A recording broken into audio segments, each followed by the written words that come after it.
বিদ্যুৎ কেনা বাবদ ভারতের আদানি গ্রুপের বকেয়া পরিশোধের উদ্যোগ নিচ্ছে Bangladesh.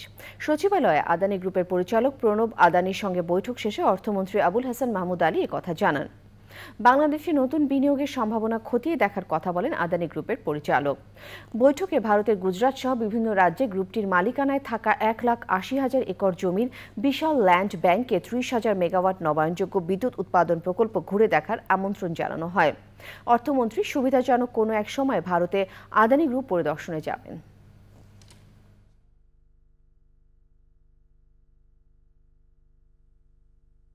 I think there are a lot of opportunities that Bangladesh has to offer. We are seeing how we can play a role to do some investment in Bangladesh. বিনিয়োগ তো আমরা ওয়েলকাম করি, কাজে ওরা তো অলরেডি করেছে অনেক, আরও করতে চায়।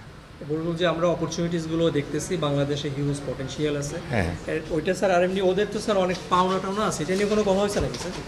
পাওনা টাওনা দিব না, আমরা দিব।